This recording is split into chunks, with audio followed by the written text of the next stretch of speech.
G'day guys, how are you guys going? How are you guys going? It's been a while. I had exams. I am in university. For those who don't know, I just finished my second year. It went well. I'm doing marketing and management. And yeah, wow, it went well. So I'm finally over. I'm finally done. Thank every god out there. I don't care who you believe in. Maybe you believe it's air. If you believe it's air, good on you. But you know what? I'm thanking the air anyway. But anyway, guys, the reason I'm making this video today is something I thought about actually when I bought these two tanks here. I bought the Kruppstier Wolfentrager and the VK4503 because they were on sale, and I thought, I don't really see many tier 7 premium tank videos out there, and maybe it'll be a good time to make a review on one of these tanks, which I still think I'm going to do because I actually quite like the Kruppstier Wolfentrager, but it made me realize something. And let's just talk about that. We'll get into a game, and I'll talk about it straight from there. So guys, here's the sit rep. World of Tanks just updated, because why not? And the replay I wanted to show you, I can't, because I'm pretty inept in terms of my technology abilities. And so I can't download the old, well, like, you know, the few hours old, Jesus, spit it out, client. So I'm gonna have to play a game live. I'll have you know, I can't multitask very well, but I'm gonna try. So what I wanted to talk about was reasons, you know, the reason that I would not buy a tier 7 tank if I was the average World of Tanks player. Now, I love to collect tanks, and a lot of you might love to collect tanks as well.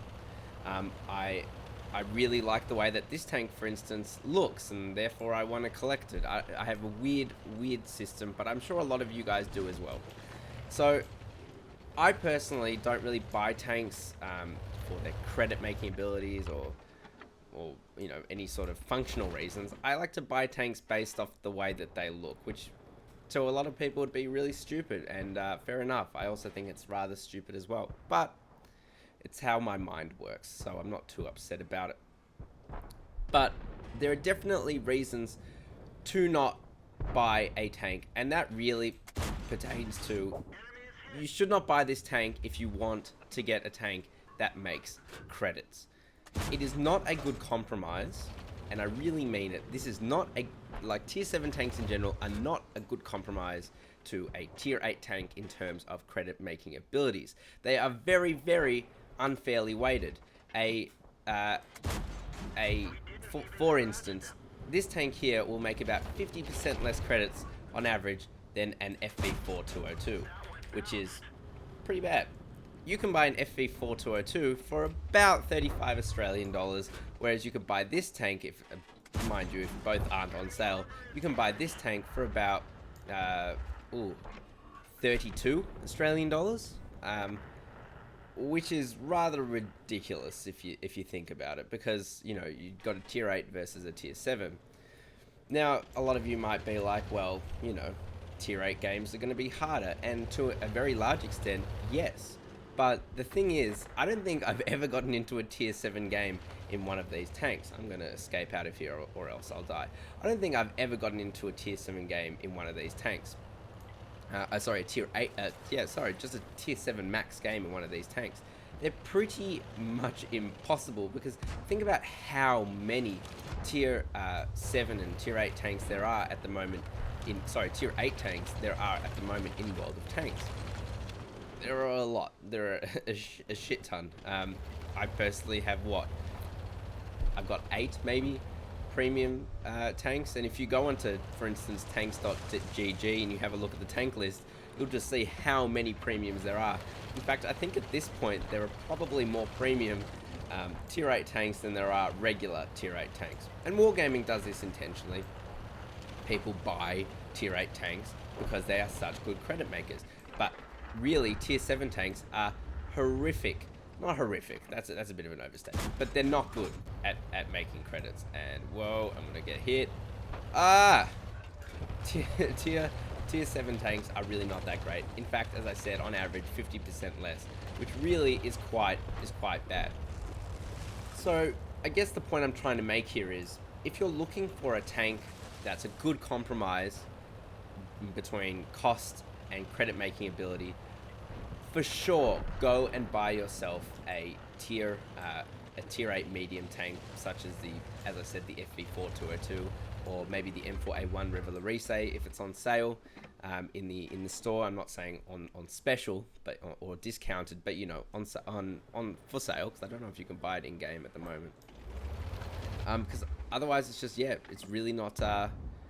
It's just really not worth it, because you pay $3 more maybe, but you'll make 50% more credits, which is, you know, way better for clear reasons. Ooh, this is getting pretty intense. So I guess that kind of concludes my little talk here.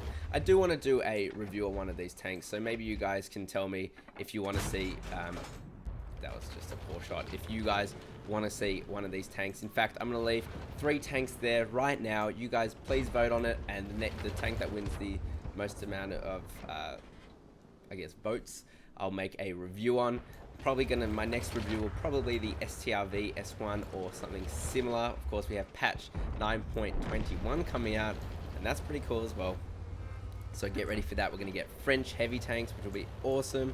And we're going to get as well a replacement of the ooh, how did I bounce off that one? I mean, your mum has chest hair. That's just ridiculous. Alright, didn't bounce on that one. But yeah, guys, I hope you enjoyed my little rant.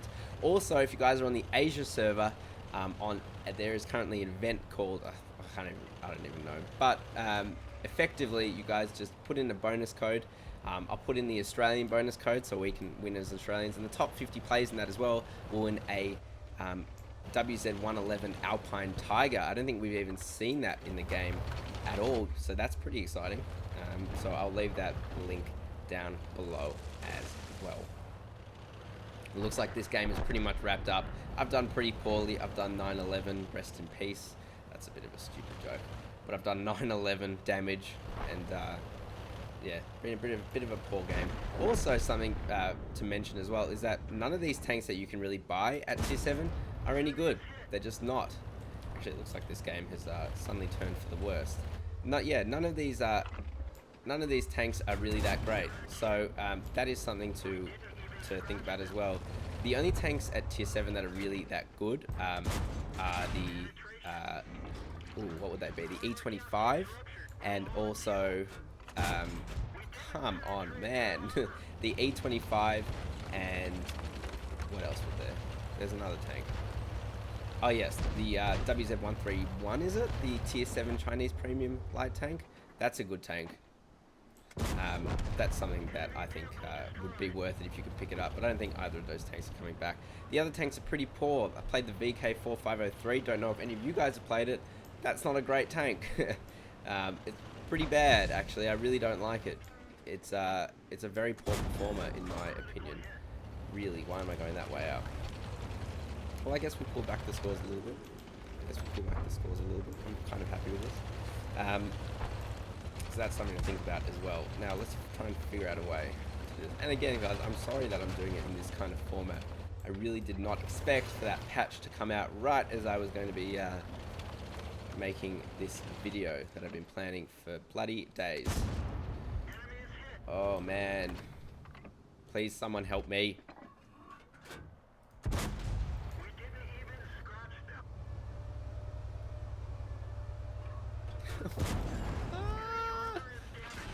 Yes, the perks. I'm gonna kill you, bitch. And that's the end of the game. 3 kills. I'm actually happy with that. Did a lot better than I expected. Let's have a look at the post-game stats. So, I got a Mastery Badge Ace Tanker. Did not expect that. I mean, come on. It just goes to show you. I didn't really play very well at all. So, I guess people don't play very well. This is something to think about as well. You get a heap of different rewards if you join this. I'm going to look it up so I don't sound so stupid. Alright, so it's called Battle in APAC. We have, I think we're up to week 3 now. So if you are on the Asia server, I do really commend you guys to get on, play for your country, play for your region, I suppose. There's the Australia region, there's the Southeast Asia region, there's the Japanese region, there's every region out there. And Australia needs some loving because right now we're coming last. But that is to be expected. We don't have very many players. But yeah, guys, you get a heap of different things. I'm getting so many personal reserves. I must have 5,000 at the moment, which I never use. So that's kind of a waste, I guess. I'm probably getting some other things as well. I should have a look at getting money. I need money because right now I have barely anything. I got 1,073 base experience and I got a mastery badge ace tanker. Makes sense. That makes a lot of sense. I did 2,112 damage, 496 from range of over 300 meters. That's really annoying. I don't know. That's a little bit of a glitch, but that's all right. And yeah, it was a really average game, but I got a mastery badge ace tanker. I'm not going to complain. But anyway, guys, thank you so very much for watching. If you did enjoy this video, please, I beg, fam, leave a thumbs up and subscribe if you're new. That's awesome. I love seeing you guys around. Comment if you guys enjoyed this video. It was a bit of a different video. It was a bit candid, but maybe you guys like that. Anyway, guys, thank you so very much for watching, and I'll catch you next time.